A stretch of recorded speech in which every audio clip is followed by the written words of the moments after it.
Hello friends, welcome back to my YouTube channel Delhi को vlog. कैसे हो आप लोग? उम्मीद है सब अच्छे होंगे, सब बढ़िया होंगे और जो आपकी तैयारी है वो बिंदास चल रही होगी। तो थोड़ा सा एक गाइडेंस के लिए ये वीडियो लेके आया हूँ कि बहुत सारे बच्चे हैं वो जीएस में मार खा जाते हैं।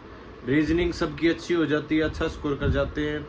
मैथ भी मोस्टली बच्चों का अच्छा ही रहता है, सिर्फ जीएस के अंदर प्रॉब्लम हो जाती है।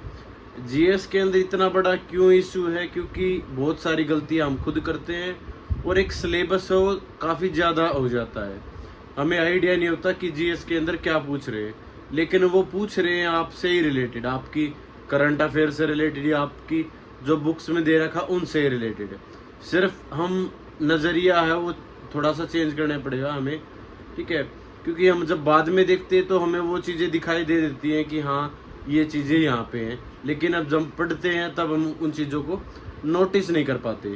तो ये वीडियो सभी के लिए है, कोई भी दिल्ली पुलिस, एचसीएम, रेलवे के लिए, डीएसएसपी, जहाँ पे भी जीएस का जिक्र होता है, ठीक है, जहाँ पर भी आपकी जीएस आएगी वहीं पे आपके लिए ये जो वीडियो है वो बेनिफिशियली रहने वाली है। तो सबसे पहले ये बात बता दूं कि मेरे पास जैसे लूसेंट की बुक हमेशा मिलती है, ठीक है? ये कोई नया एडिशन है नहीं, ये 20 एडिशन है शायद, ठीक है? 2020 का एडिशन है। तो ठीक ठाक, मतलब आपका जो हिस्ट्री वाला है, पॉलिटी वाला है, इकोनॉमिक्स है, ये सारी चीजें आपकी वही रहने वाली हैं, ठीक है? इनके अंदर तो कोई चेंजमेंट नहीं आएगा। तो अपना सबसे पहला जो तरीका है वो ये बदल लो कि आप बहुत सारी बुक मत उठा के लेके आओ कि मार्केट के अंदर नई बुक आ गई और आप उठा ले आए, और उसको पढ़ने की बजाय ये है कि आपके पास वो रखी है और स्टॉक आपके पास काफ़ी है, ठीक है? इससे अच्छा ये है कि आपके पास 3 से 4 बुक ही हो, चाहे बेशक पुरानी बुक हो। आपके पास सिर्फ 3 से 4 बुक हो, चाहे बेशक पुरानी बुक हो। उन्हीं का क्या करना है, आप लोगों को बार बार रिवीजन करना है। उससे पहले क्या काम करना है, एक पीडीएफ निकाल लो आप अपने पास। जैसे हम कोई कॉलेज के अंदर एग्जाम देते थे तब क्या करते थे, हमारे पास एक सिलेबस होता था कि हाँ ये चीजें हमने पढ़नी है या ये चीजें हमने कवर कर ली। तो ऐसा ही सिलेबस आपके पास होना चाहिए, एक पेजेस की फॉर्म में आपने प्रिंट निकलवा के रख लेना है, ठीक है? प्रिंट करवा के आप क्या निकलवा लो, एक सिलेबस है वो निकलवा लो। उसके बाद जब भी आप जैसे ल्यूसेंट है ये पढ़ने स्टार्ट करोगे, ये नहीं कि कहीं से भी उठाई या कहीं से भी खोल ली। मान ली स्टार्टिंग से ही लग गए आप, ठीक है? इतिहास पढ़ने लग गए। इतिहास आपको पता है मेनली जितने भी बुक्स हैं, जितनी भी किताबें हैं, वो 3 भागों में बांटा गया, प्राचीन, मध्यकालीन और आधुनिक। आप लोगों को ये भी बता दूं, जो आज का ट्रेंड है ना वो ये है कि आधुनिक भारत से ज्यादा क्वेश्चन पूछे जा रहे हैं।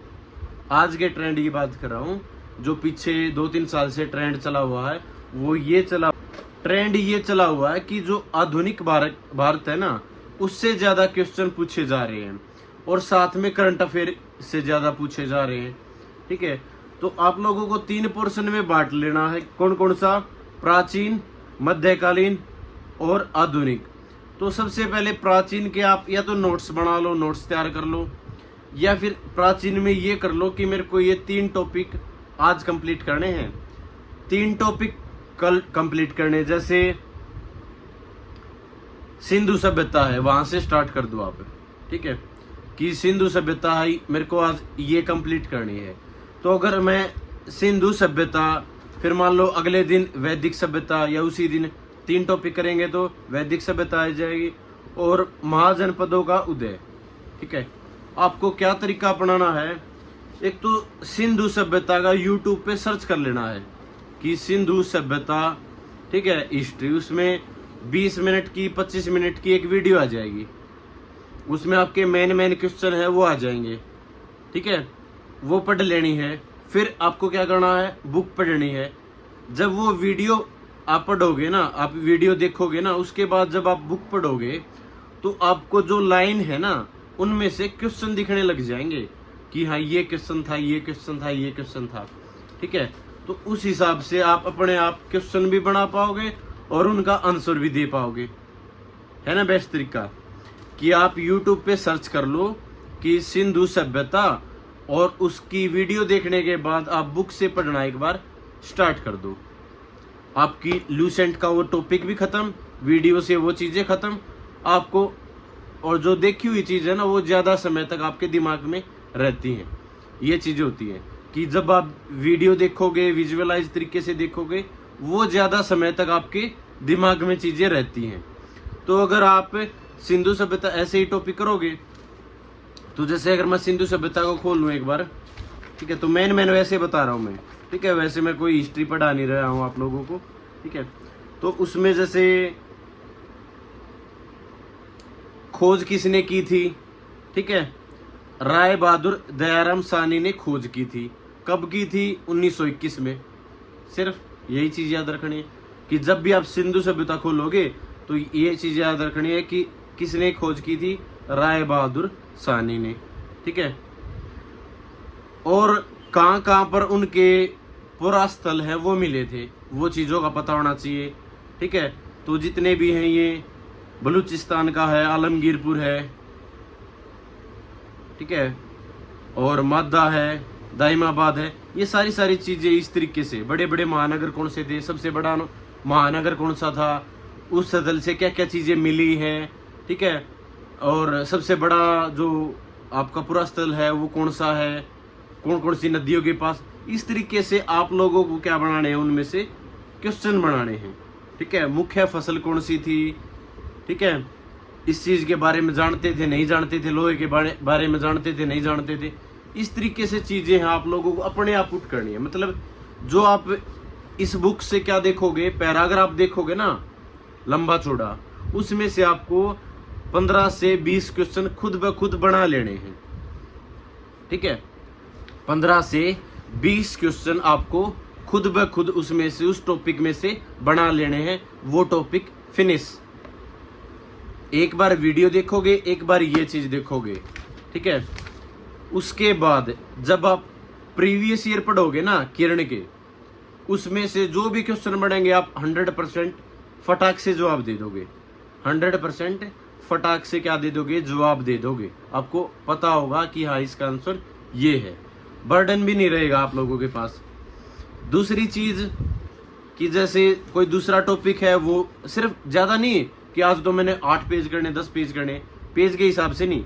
आप ये करो कि मेरे को 4 टॉपिक 5 टॉपिक करने हैं। जैसे दूसरा वैदिक सभ्यता है, ठीक है, तो वैदिक सभ्यता आप क्या करोगे, यूट्यूब पे सर्च मारोगे, कोई अच्छी सा कंटेंट है वो दिखेगा, और उसको आप पढ़ोगे, याद करोगे, उसके बाद आप बुक रीड करोगे, आपके क्वेश्चन आंसर बन जाएंगे, ठीक है। उसके बाद जब कभी भी आप अपने प्रीवियस ईयर लगाओगे, आपको हमेशा याद आ जाएंगे। जब भी आप कभी प्रैक्टिस सेट लगाओगे, मॉक टेस्ट लगाओगे, वो क्वेश्चन आपके सामने आ जाएंगे। अगर कोई क्वेश्चन छूट जाता है, नया क्वेश्चन आपके सामने आता है, तो एक नोटबुक बना के रखो, ठीक है। आपके पास एक नोटबुक होनी चाहिए। उस नोटबुक में क्या कर लो, नोट कर लो सिर्फ क्वेश्चन को और उसके आंसर को, ठीक है। जब भी कभी मॉक टेस्ट में या कभी भी ऐसा ही क्वेश्चन कोई देखने को मिलता है, उसको आप क्या कर लोगे, नोट कर लोगे, और उसको रिवाइज करते रहो जितने भी आपके क्वेश्चंस बनेंगे, ठीक है। दूसरी चीज जैसे जैन धर्म, बौद्ध धर्म, ठीक है, बौद्ध धर्म के ऊपर जैसे मैंने वीडियो बनाई थी छोटी सी, ऐसे ही आप लोगों को ट्रिक्स देख लेनी है। ट्रिक्स कहाँ से देखोगे? क्रेजी जीके ट्रिक एक यूट्यूब चैनल है, वहां पर बहुत सारी ट्रिक्स दे रखी है आपकी, बहुत सारे टॉपिक्स की। इन टॉपिक्स की भी मिल जाएगी, जैन धर्म, बौद्ध धर्म, ठीक है। सबसे ज्यादा इन्हीं में से पूछा जाता है, जैन धर्म, बौद्ध धर्म से, ठीक है। जो ईसाई धर्म है, इस्लाम धर्म है, पारसी धर्म है, इनसे सिर्फ एक दो क्वेश्चन बनते हैं। पूरा सारा याद करने की जरूरत है नहीं, ठीक है। उनका धार्मिक स्थल पूछ लेंगे, ठीक है, उनके जो गुरु थे उसके बारे में पूछ लेंगे, किस स्थापना हो किसके द्वारा की गई थी, ठीक है। सिर्फ ये चीजें, मतलब सारी चीजों का डिटेल में नहीं जाना। जो इम्पोर्टेंट टॉपिक है सिर्फ उसी की डिटेलिंग में जाना है। जो इम्पोर्टेंट टॉपिक है उन्हीं की डिटेलिंग में जाना। वहीं से ज्यादा क्वेश्चन पूछे जाते हैं, वहीं से ज्यादा क्वेश्चन भी बनते हैं, ठीक है। तो इस तरीके से आपका ना प्राचीन जो भारत है वो खत्म हो जाएगा। उसके बाद जैसे शक है, कुषाण आए, संगम युग, ठीक है, और पुष्यभूति वंश, दक्षिण भारत के प्रमुख राजवंश, ये सारे कवर नहीं करने, सारे कवर नहीं करने, मेन करने कि उसका राजा कौन था, ठीक है, इसकी स्थापना किसने की, कुछ मंदिर हैं, ठीक है, मंदिर की भी एक क्या कर लोगे, ट्रिक निकाल दोगे, शॉर्ट ट्रिक, कि दक्षिण भारत के जितने भी फेमस मंदिर है ना वो आपके पेजेज पे होने चाहिए, एक नोटबुक पे दक्षिण भारत के जितने भी मंदिर है ना उनकी होनी चाहिए, जितने भी परंपराएं हैं, रीति रिवाज हैं, त्योहार हैं, ठीक है, इनके ऊपर भी जरूर क्वेश्चन पूछा जाता है। एसएससी के फेवरेट क्वेश्चन है, तो इनसे भी आप लोग वो चीजें देख सकते हो। तो मेरा कहने का मतलब ये है कि आप लोगों के पास ल्यूसेंट हो, साथ में यूट्यूब से कंटेंट सर्च करना है, नोटबुक में लिखना, रिवाइज करना है, उसके साथ साथ स्टैटिक जीके की आपके पास बुक हो, static GK as it is रटनी है, ठीक है, एज इट इज रटनी है कि ये ताल कहाँ है आपकी, सॉरी ये झील कहाँ है, ये मंदिर कहाँ है, ये कहाँ है, जितनी भी स्टैटिक जीके है, स्टैटिक जीके से बहुत ज्यादा क्वेश्चन पूछे जा रहे हैं भाई, ट्रेंडिंग में है, 18 से 20 क्वेश्चन है वो स्टैटिक जीके के देखने को मिलते हैं दिल्ली पुलिस के अंदर, बाकी एग्जाम्स के अंदर भी जो विविध वाला पोर्शन है उसमें से भी सबसे ज्यादा क्वेश्चंस हैं वो पूछे जाते हैं, ठीक है, क्योंकि मैं डिटेलिंग में यार मैं कोई टीचर तो हूं नहीं कि मैं आप लोगों को ये सारे सब्जेक्ट पढ़ा दूं, मैं एक आइडिया दे रहा हूं आप लोगों को कि किस तरीके से आप लोगों को पढ़ना है।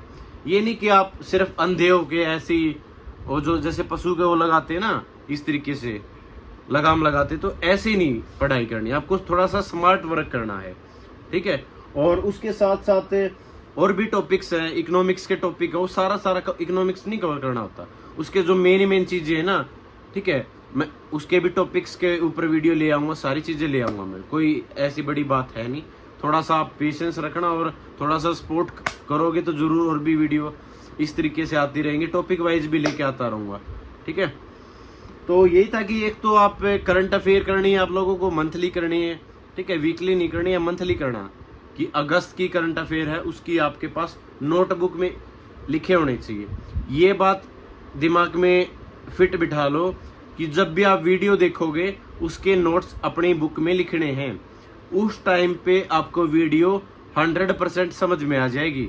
आपको ये भी होगा कि मेरे को याद हो गया, लेकिन 2-4 दिन बाद आपकी मेमोरी से वो गायब हो जाएगी, आपको पता नहीं चलेगा कि क्या क्या चीजें पूछी गई थी, क्या चीजें थी, ठीक है। तो इसका बेहतरीन तरीका यही है कि जो भी उस वीडियो के अंदर पढ़ते हो, ठीक है, वो सारी आप क्या कर लो, नोट डाउन कर लो और उसको आप रिवाइज करो। फिर कोई भी आप लोग वीडियो के साथ साथ अपने खुद के नोट्स तैयार करोगे, कोई भी टीचर, मेरी बात सुन लो, कोई भी टीचर कोई भी एक सिंगल बुक, ठीक है, आपका सिलेक्शन नहीं करवा सकती। मल्टीपल बुक से पढ़ना पड़ेगा, 3-4 बुक से पढ़ना पड़ेगा, उनको बार बार रिवाइज करना पड़ेगा, 2-3 टीचर से भी पढ़ना पड़ सकता है, साथ में यूट्यूब की हेल्प लेनी पड़ सकती है, किसी टॉपिक में प्रॉब्लम है, कोई और टॉपिक यूट्यूब से सर्च करके वो आप पढ़ लो। आपको कंटेंट, ठीक है, कंटेंट है वो इकट्ठा करना है, वो समझना है, वो क्लियर करना है आप लोगों को, ठीक है, वो कहीं से भी हो। ये नहीं कि मैं तो इसी टीचर से पढ़ता हूँ और इसी टीचर का समझ में आया तो ठीक है, नहीं तो रट लिया, नहीं। अगर आपको समझ में नहीं आता तो यूट्यूब पे बहुत सारी वीडियो आपको मिलेंगी, आप वहाँ से उस कंटेंट की वीडियो देखो, नोटबुक में नोट करो और उसको रिवाइज करो, ठीक है। तो इस तरीके से चीज़ों को लेके चलना है एंड तक, कि आपके पास नोट्स हो, बुक्स हो, यूट्यूब का कंटेंट हो, और कोई चैनल से आप अगर जुड़े हो तो उनसे आप जो वीडियो हो वो देखो प्रॉपर, और मॉक टेस्ट आपको फाइनल में लगाने हैं। ये एक 100% ऐसा तरीका है जिससे आपका सिलेक्शन है वो हो जाएगा, ठीक है, 100% सिलेक्शन हो जाएगा अगर इस तरीके से चीज़ों को फॉलो करोगे, ठीक है। सेल्फ स्टडी के द्वारा ही आपका सिलेक्शन होगा। बहुत सारे बच्चे गलती ये करते हैं, लाइब्रेरी में जाते हैं, वीडियो ऑन करी और आप जो भी टीचर का बैच ले रखा वो बैच पढ़ा, नोट्स नहीं बनाए, और इस तरीके से आप लोगों ने क्या कर लिया, 3-4 घंटे की पढ़ाई कर ली और फिर ये सोच के कि हमने 3-4 घंटे पढ़ लिया, अब हमारा इतना सफिशिएंट है। ऐसा नहीं होता मेरे भाई। आप लोगों को एक प्रॉपर गाइडेंस के द्वारा चलना होता है, एक प्रॉपर चैनल के द्वारा चलना होता है, तब आपका जाके सिलेक्शन होता है। सेल्फ स्टडी मोस्ट इम्पोर्टेंट, ठीक है। तो सेल्फ स्टडी के द्वारा ही आप सिलेक्शन ले पाओगे। तो चैनल से जुड़े रहो, इस तरीके की वीडियो है और लेके आता रहूँगा। और तब तक के लिए जय हिंद, सभी को नमस्कार।